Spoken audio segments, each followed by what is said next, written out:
Hello, welcome to the IMU Board of Trustees of Electric, Water, and Communication Utilities. Tonight is our March 13th meeting. Jackie, will you take roll call, please? Board Member Selgrave. Present. White. Present. Smith. Present. Kraska. Boyce. Yes. At this time, we take any comment from the public. If you'd step forward to the podium and state your name and address. Seeing that we have none, we'll move on to consent agenda. I need a first and second motion to approve the consent agenda. So moved.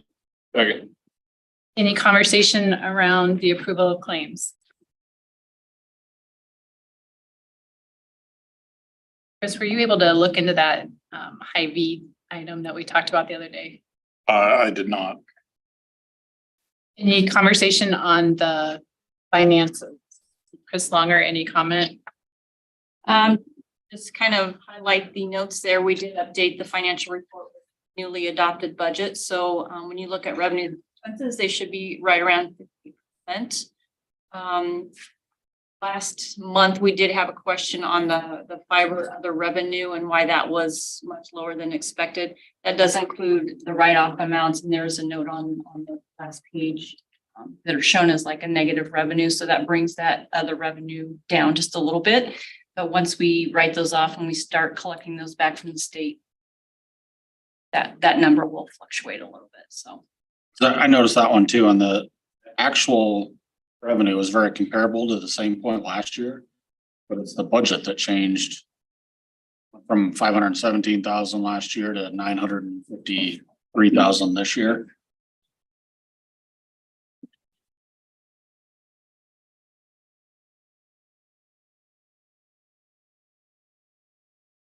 yes. I don't have the detail for what all is in that other fiber revenue at my fingertips, but I can certainly look into that. And is that your question? Why the difference, the budgeted other revenue is? Yeah, the actual revenue year to date is consistent with last year. It's within a couple $1,000s, but it's the budget that changed that's driving the percentage down. If you could dig into that, I think that'd be good. Yep, I will. Did that happen with the amended budget or that was prior to that? Yeah, is this the amended budget numbers or is this the pre-amendment? This is the amended numbers in this financial report. It is from the adopted budget from last meeting. So that is the adopted re-estimated, and then yes, re-estimated fiscal year 23 numbers. So you'll take that as a follow-up, Chris? I will. Thank you.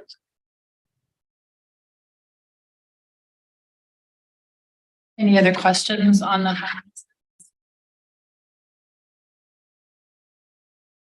about the minutes from last meeting? Any conversation, question, updates? We do have a resolution setting a public hearing for April 10th regarding an amendment to the fiscal 23 budget. I need to read that. Did have a question because we had talked about potentially starting our meetings at the IMU building. I think the verbiage in the resolution says City Hall. So we may need to. I didn't know anything about that. We're just trying to get that organized. Yeah. That's new. Yeah. So I just wanted to make sure we were in sync when we publish that.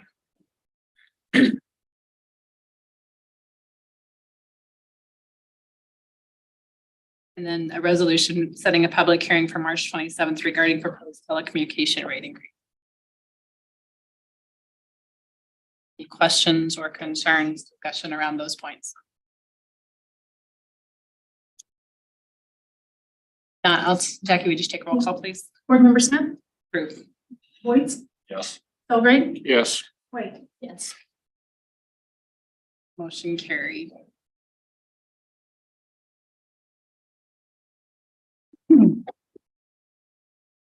Moving on to the electric utility action items, approval of the IMU reliability plan. Chris, talk through that. Yeah, this is a now annual filing that we have to do for compliance reasons.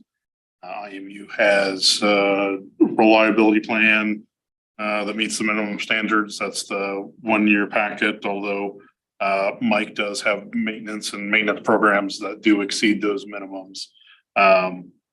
Before you in the packet is just that announcement of our reliability plans and the steps we take to make sure any outages are minimized. I need a first and second motion to approve the reliability plan. So moved. Second. Everyone else. Perfect. Any conversation or discussion from the board? Questions? Chris, it looked like there was just a little bit from IMU, but then it was IAMU's. Is the meat of it. Yeah. We just kind of follow there what they suggest. Yeah, and this is, like I said, it's a compliance related thing and IMU has worked to make sure that all the letters, the forms, everything is meets those minimum standards and ours does as well. So that it's kind of their model program. You mentioned that we do this annually with we review and file this annually. Yeah. Yeah, I think second meeting in March that we did this last year, but very same filing that we did last year. Other questions or discussion? Take a voice vote to approve. All in favor? Aye. Opposed? Reliability plan is approved.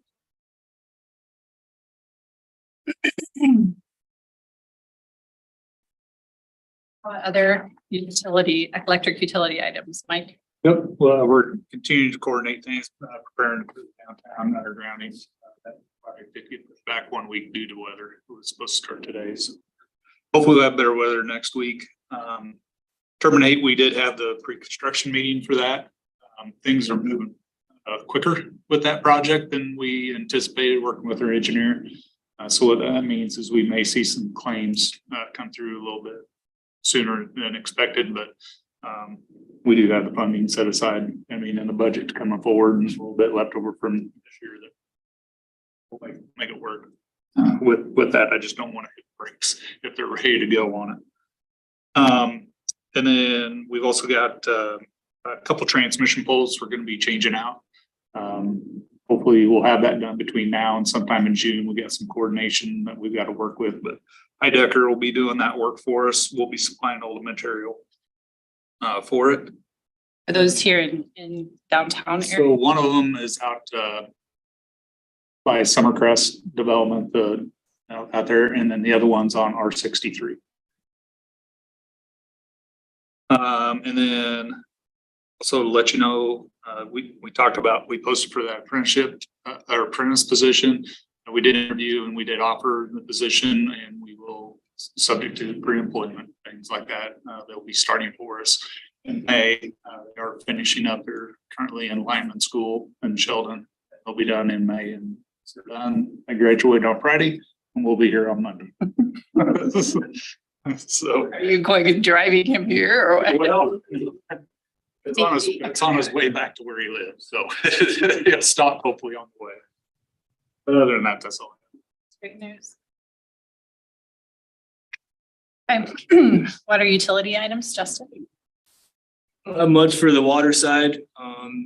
Like Mike said, just preparing for the streetscape. And then we're preparing for some of our own internal projects that we're gonna get started on, just replacing some valves and replacing some hydrants. We were able to get all of our tank cleaning, maintenance, and all that stuff was taken care of, so ready just to roll in the spring. So nothing came up through the cleaning, it was all. Other than a few PVC pipes that needed replaced, but nothing major, no. Remember correctly, we had a well issue last time. Yep, and it's still down. Haven't heard anything back yet. The contractor that we used, they had an emergency up in Ames. So they were taking care of that one, since ours isn't necessarily an emergency, since we still have 3 other wells to rely on. So as soon as I get more, I'll pass it on. But as of now, it's still down much more. Do we have an ETA? They were hoping last week, but like I said, Ames had the emergency. So hopefully here sometime this month they'll get back to us. We do have just a quick update for the trustees on our water utilities superintendent search. We've got the last portion of interviews is tomorrow afternoon, and so hopefully here by the end of the week, we'll have an offer out to the successful candidate, and hope by the early part of next week, we'll have that announcement for everyone. So stay tuned. Things are going pretty well. Can we jump back to the electric one real quick? We were talking about shutting down one side, one feed in from Mid-American. Or, I think it was, so we had our, oh, we did the Terminator that we had failed. no, you said after that, they came back and said they have some maintenance. Oh, yeah, they did. And, yeah, it came and went. Oh, great. I like Forgot about it. It was so quick. We do have another one coming. That's supposed to be next week. We call our 603 feeder. We'll be feeding them remotely from us as well. But if they, hopefully, as long as we stay up, they'll stay on. But they don't have a way to backfeed them now next week. Okay, communication utility items. Yep, I'm kind of in the same boat. We thought we were gonna get started on spring projects this week, but then Saturday happened, so that kind of delayed everything, but yeah, we were hoping to get drops in this week, but pushed it off to next week. Fellow route was supposed to start this week as well, and again, I haven't heard, but I'm sure it got delayed. We did get a little bit of the work done on the NOFA South project while I was on vacation, so I think the last I heard, they got about 1,000 feet in going that direction, so that one at least did get started, but they're delayed this week too. Other than that, we did get the last of our OTN equipment in, so that's good. That's all here. So KG's out this week, but when we get him back in next week, we'll start working on getting all that put together and getting with CFU and figure out how we're gonna get all that put in place. So. Who's on any of the utility items? We'll move on to the combined electric, water, and communications action items. We need a first and second motion to approve utility accounts to be written off and to use any customary collection method, including submission to the state offset program to charge any applicable collection fees. Moved. second. Any conversation, Alicia, do you have anything that you want to share with? Nope, I thought it looked really good. Quarter, this last quarter of the 2022 year.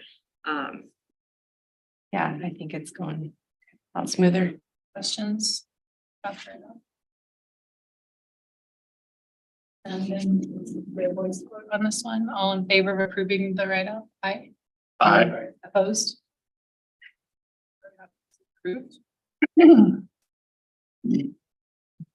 Other combined electric, water, and communication items. We do have Amanda Zwanzinger here tonight to talk to us about the Chamber of Commerce, to give us a little bit of a highlight and presentation. Yeah. Welcome. Thank you. Thank you for having me.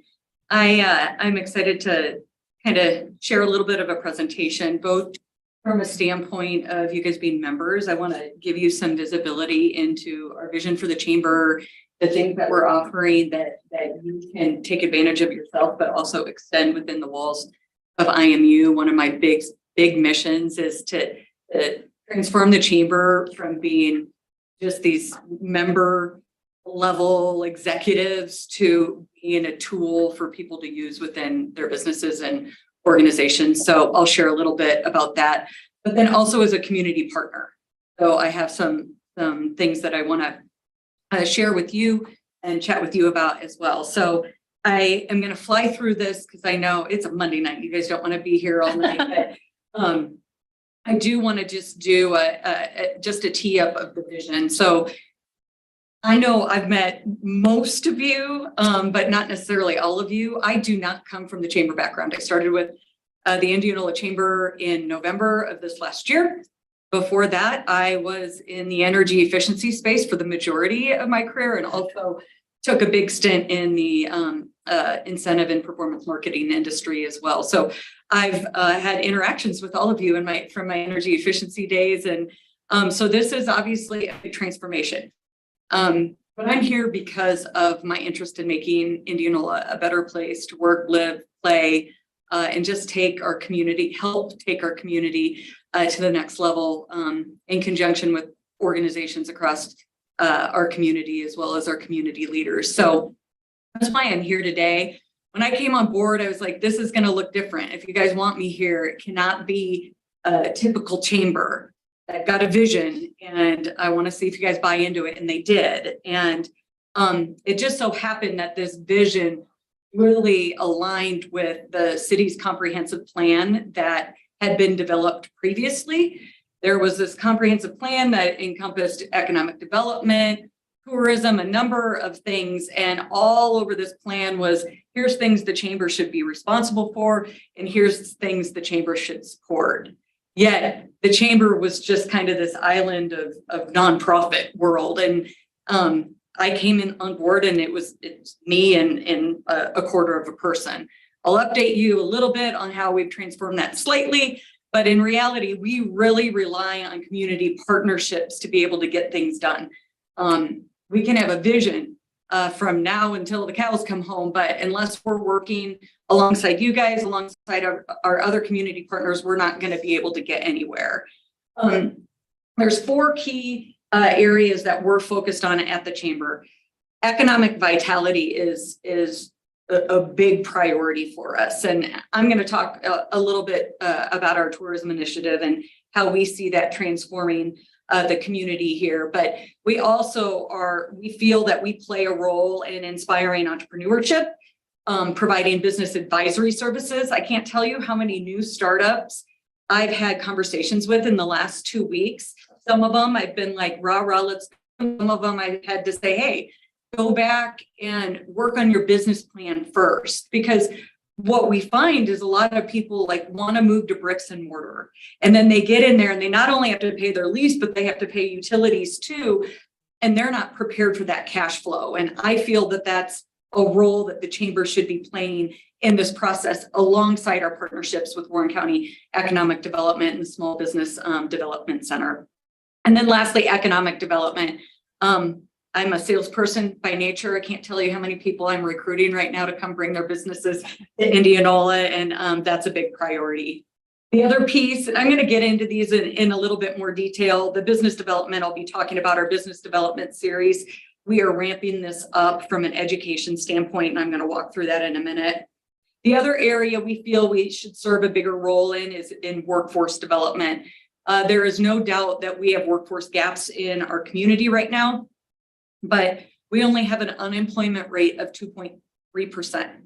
We do not have enough unemployed people to fill all the workforce needs that we have. And so we've really got to focus on two things. One, we need to take the workforce that we have and educate, empower, give them the social skills that they need to be successful, give them the job skills that they need to be successful. And we feel doing that in partnership as a representative of businesses and giving them work-based learning opportunities is a great opportunity. So whatever we can be doing, if you guys are dealing with workforce issues yourself, let us know, because we're working in conjunction with the school district, with WeLift, with Simpson College, with DMAC to try and figure out how we solve this community challenge. There's a number of other things we're focusing on from a workforce development standpoint, but if you're interested in learning more about that, we could do a one-on-one, because I could go on for a long time on that. That's a passion for me. And then lastly, community betterment. And you know, traditionally the chamber has been kind of member-based and let's collect our dues and go out and advocate just for the businesses. But in reality, this is a system of community organizations, of businesses, of citizens, of organizations like yourself. And we all have to be working together in order for our community to get better. And so I believe strongly that we need to engage our business community in different ways to get them engaged in helping solve community challenges. And so that's a big issue, or a big initiative for me as well, for us at the chamber. Our crew is myself And Lexi is our part-time office administrator. We're the main employees for the Indianola Chamber. I did recently find in my budget a little bit to be able to pay Ashley Nate to help us with some marketing strategies, and we really need those. And she's also helping me build our business education series. And then Christy Brule is helping us from a finance and operations standpoint. There's just a lot to clean up, and I needed a person to do that. And she's doing that for me on contract. And then Chase Henry is our intern at Simpson College. We always, historically, it seems, have a Simpson intern helping out at the chamber with the various needs that we have. So if you're calling, you might get one of the 5 of us. So one of the questions I've gotten the most since I've started this is, what does the chamber do for me? And I'm really trying to change that mindset to being, how can I leverage the chamber? And I want you guys to be thinking about how you can leverage the chamber as well for the business that you have. You know, you guys have a complicated business. You have a business that many people don't understand, a business that people can become frustrated with. So think about ways that you could maybe be using us to educate. We have social media platforms. We have our newsletter. We have a number of ways that we're communicating to people. And I just say, think about how you can be leveraging us to educate and get people to understand your business better. And I share that not just with you, but with everybody in our membership. I also think from a connection standpoint, getting you guys engaged, whoever it might be in some of our committees. You know, historically, I feel that utilities play a big role in economic development.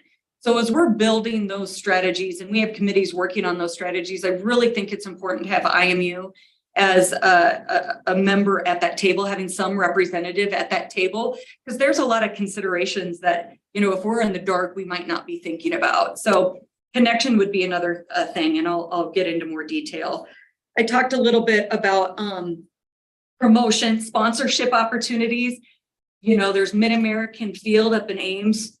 I would love to have a big shiny logo from IMU at our chamber events. So think about that moving forward. I think it is something that you guys could consider as what opportunities you can have to get invested in the chamber more.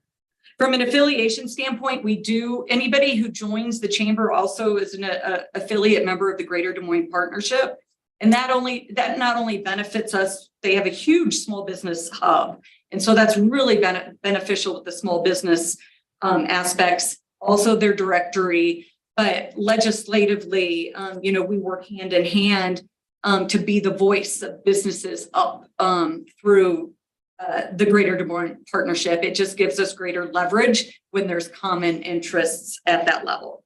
And then lastly, we try to be advocates for our members, whether it be, you know, I've had streetscape things come to me. I've had people wanting to have their business challenges solved. I've had people saying, my business isn't going to be able to stay open. Help me. So being an advocate and helping identify ways to help them either being a consultant, a coach, or being a voice with our local, state, and government officials. And so those are really kind of the 5 key areas that we focus on as a chamber. The various ways you can get connected. We have our chamber champions, which that's our ambassadors program. When we do ribbon cuttings or open houses for new businesses coming to town, what a great opportunity to have a representative from IMU to educate on, hey, here's what to expect with your utilities. Here's things to consider on how to save. Like, I think that would be a great thing for a new business who is coming in and they're scared, they're investment scared at that stage.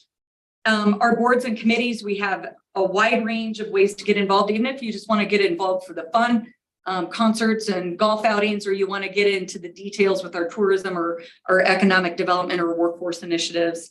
And then we have events and networking. And I know I've seen some of you guys at our recent annual dinner, as well as our business series events. And so this is something I wanted to share with you guys. We have 5 tracks that we're building out this year.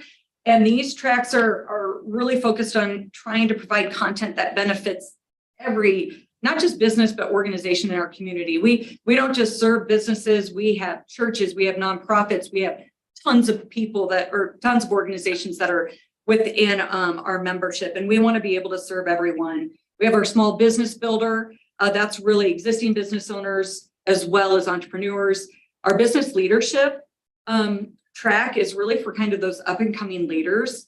So if you guys or businesses that you work closely with don't really have a lot of training opportunities, this is an opportunity to give them some of those skills for next to nothing.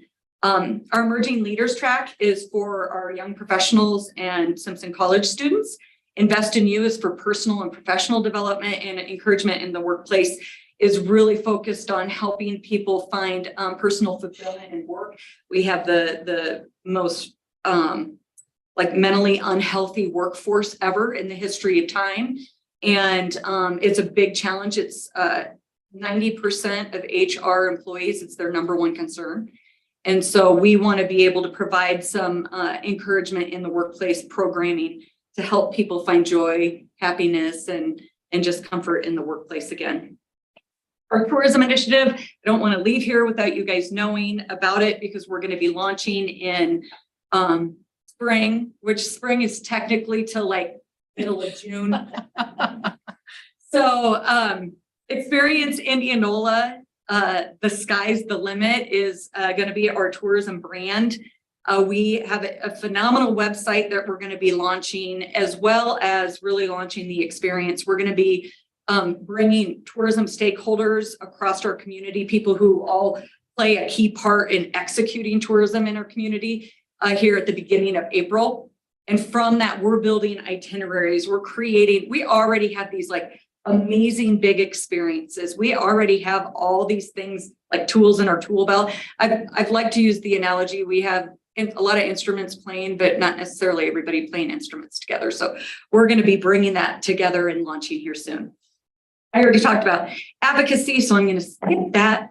And then I'll just go, how can IMU help? How can IMU get involved in the business, in the Chamber of Commerce, and how can you help our membership?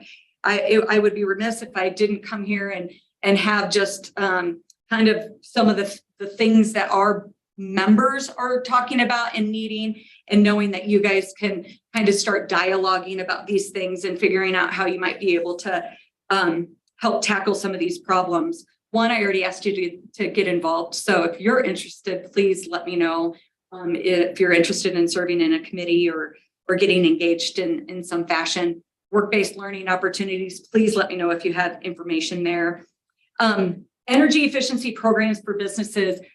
Our small business owners are struggling with their utility bills. I was super excited to see in one of the bills that you guys had this like nice brochure with tips on ways to save energy and everything.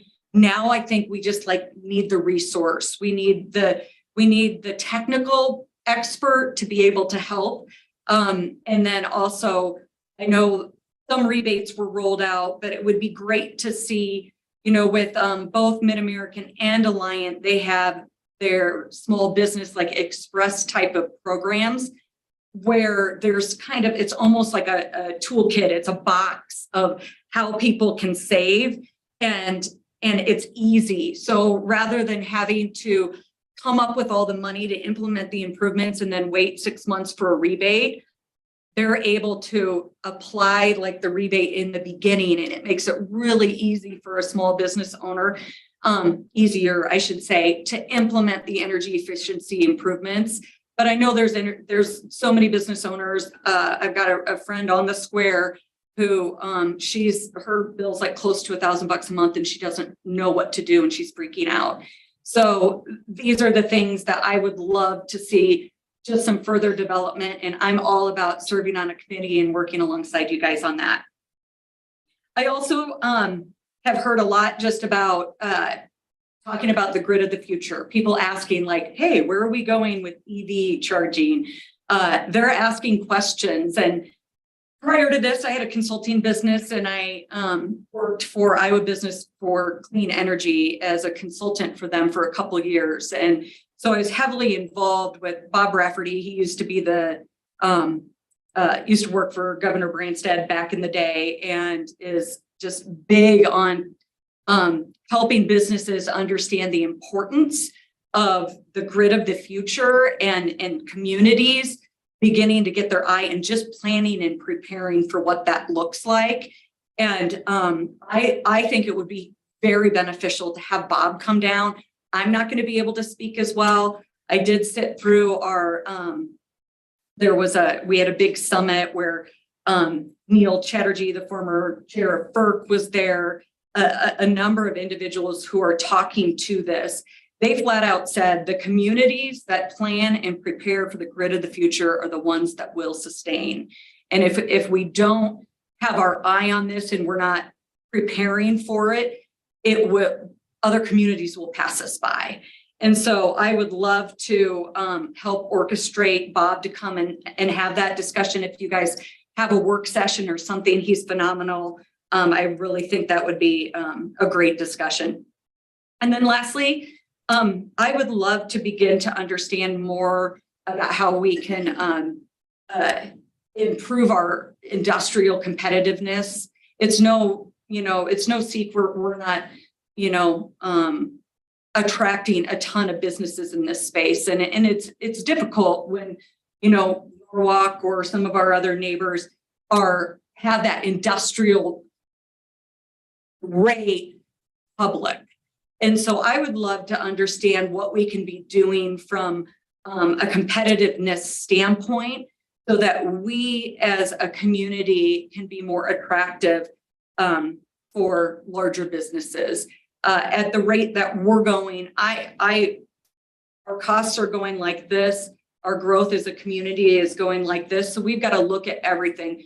Tourism as an economic development strategy, energy competitiveness is an economic development strategy as much as we can so that we're not just staying down here and our costs are going up here and we're all carrying the burden.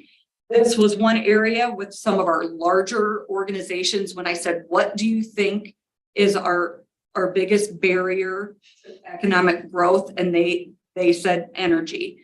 And so the more we can be coming together as business leaders, as community leaders and having those discussions and figuring out what we could do, that's my request following this meeting is how can we engage more in solving some of these challenges.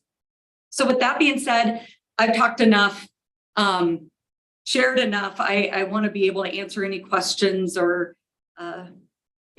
go from there. How about questions for Amanda? Amanda, you talked about energy being what you're hearing from people. We, at least some of us have been on the board a while, that we've always thought about the communications utility is what IMU's biggest contribution has been. Yes. To economic development. Yeah. That's huge, by the way.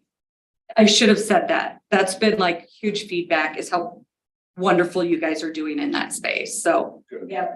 So can you expand on when you say energy is the biggest need, is it rate structure? It's electric.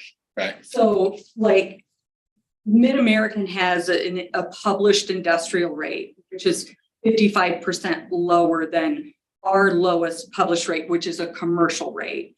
So both the investor owns have residential, commercial, and industrial. And I haven't found anything other than commercial. And so sometimes, if somebody's just going to take a look, they know they're a high energy user, they'd be at that industrial rate. We don't necessarily have something that's comparable, and it might be, we might be written off before we're ever even engaged. What distinguishes between commercial and industrial? What's the line? Typically, it's electric usage. The volume of usage? Yes. Yeah. And I could get some details. While I'm somewhat of a stats nerd, I'm not that detailed. So I can find out. It helps me just to understand what the distinguishing factor is, because we hear both, and I don't know, I didn't know what fell into each of the categories. Mhm. Yeah. Yeah, I think anything that just has a higher electric load, like some of the commercial stuff that we have up north is less impacted because it's lots of warehouse and office and whatnot. But, you know, if we want to get more things like the Missouri lineman school and other things that are really using a lot of electric, So we're like a Herschel or. even, I'm thinking even bigger too. But they would be in that industrial category. Yes, well, I guess I don't know about Herschel processes, so I don't want to answer that question for them. Cementech would be.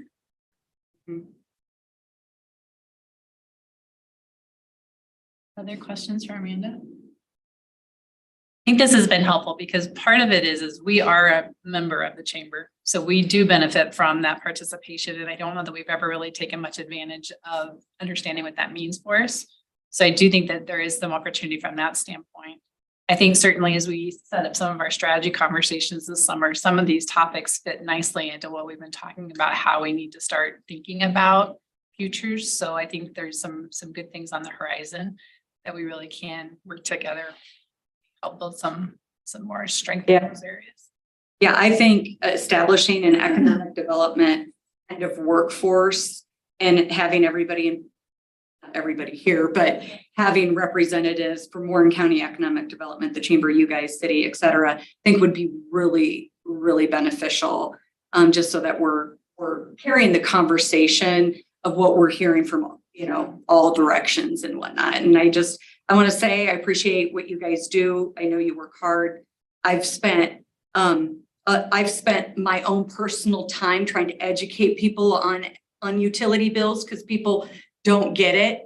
And I want them to have the facts and what they're analyzing. And so I know it's not an easy world that you guys live in, and I want to help that. On the same front, I also want to work in partnership to figure out how we can be more competitive and help our business owners at the same time. So Thank you for being that base. And thank you for coming tonight and sharing. I appreciate it. Thanks, Amanda. Thanks, Amanda.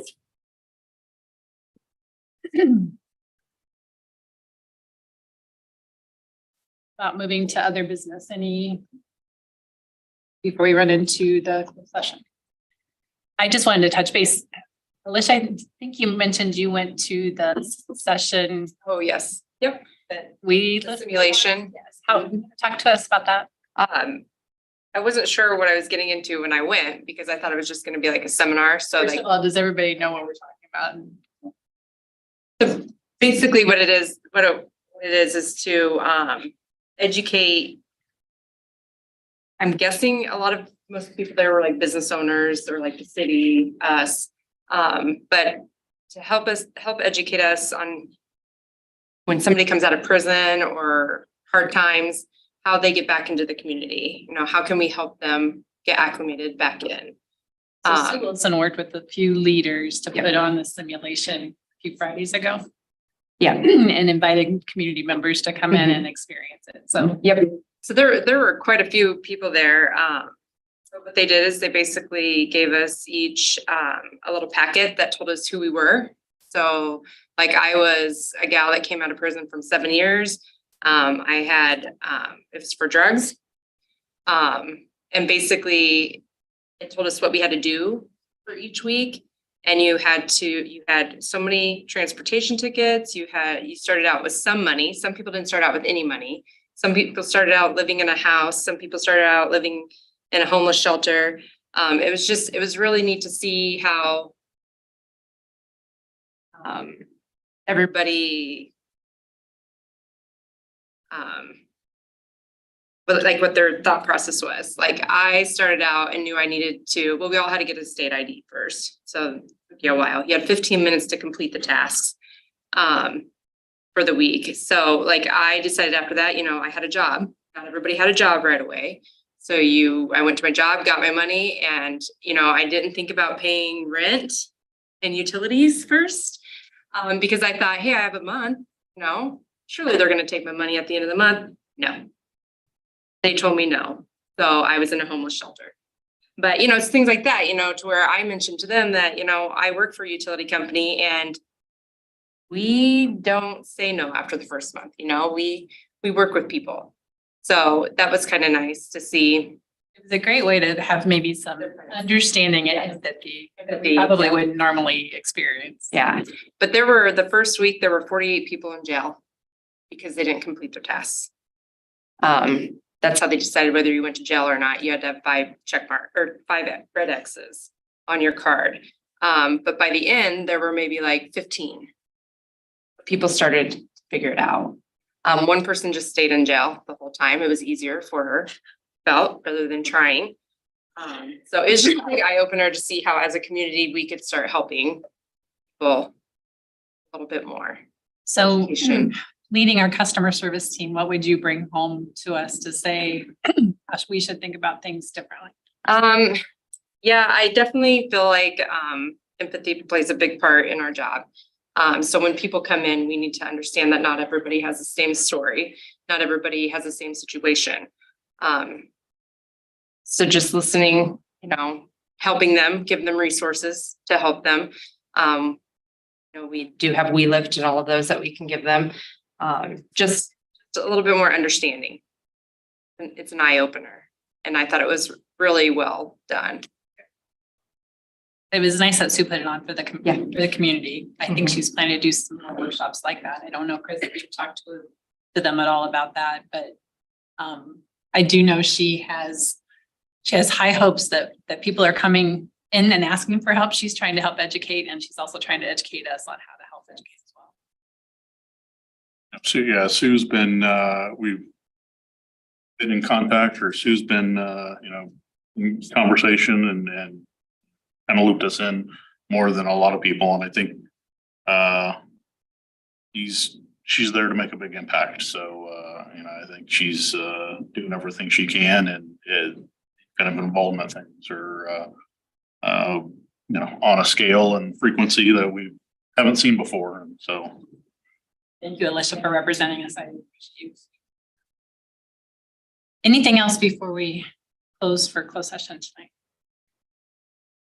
Okay, I need a first and second motion to enter into closed session in accordance with Iowa Code, section 388.9, (1), to discuss marketing and pricing strategies and proprietary information that telecommunications division.